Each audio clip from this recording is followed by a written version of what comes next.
बिहार में अगले साल यानी कि 2025 में विधानसभा का चुनाव होना है। ऐसे में कहा जा रहा है कि बिहार के मुख्यमंत्री नीतीश कुमार के नेतृत्व में चुनाव लड़ा जाएगा। या आने वाले वक्त में क्या कुछ बदलाव होगा यह समय बताएगा। लेकिन आपको बता दें कि इससे पहले पूर्व केंद्रीय मंत्री और बक्सर के पूर्व सांसद अश्विनी चौबे ने एक ऐसा बयान दे दिया है जिस पर बवाल मचना तय माना जा रहा है।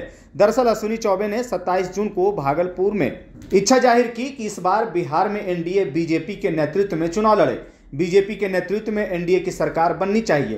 पूर्ण बहुमत के साथ भारतीय जनता पार्टी अकेले दम पर आए और एनडीए को भी आगे बढ़ाए। उन्होंने कहा कि हम नीतीश जी को साथ लेकर चल रहे थे, आज भी चल रहे हैं, आगे भी चलेंगे। बीजेपी के शीर्ष नेताओं ने लोकसभा चुनाव के दौरान जो बाहरी पार्टियों को टिकट दिया और बीजेपी के नेताओं का ही टिकट काट दिया। इस सवाल पर उन्होंने कहा कि पार्टी में आयातित माल हमें कभी भी बर्दाश्त नहीं है। आपको बता दें कि केंद्रीय मंत्री अश्विनी चौबे को इस बार बीजेपी ने लोकसभा चुनाव में स्थान नहीं दिया, लेकिन उन्हें राज्यपाल बनाने की चर्चा लगातार जोरों से चल रही है। इस बीच अब अश्विनी चौबे ने कह दिया है कि अब वो चुनावी राजनीति से दूर रहेंगे और इसके साथ ही उन्होंने कहा कि समाज सेवा में जेपी से जो प्रेरणा मिली उस पर आगे बढ़ूंगा।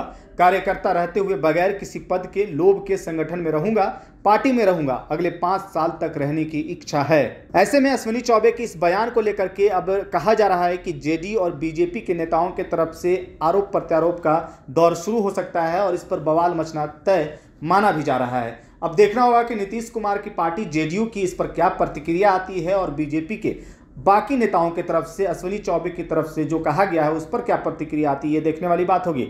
लेकिन सबकी नज़रें जो है जेडीयू के नेताओं पर टिकी होंगी कि जेडीयू के नेता आखिर इस पर क्या प्रतिक्रिया देते हैं और क्या कुछ कहते हैं। फिलहाल इस खबर में इतना ही। बाकी तमाम खबरों के लिए आप बने रहिए इन खबर बिहार के साथ।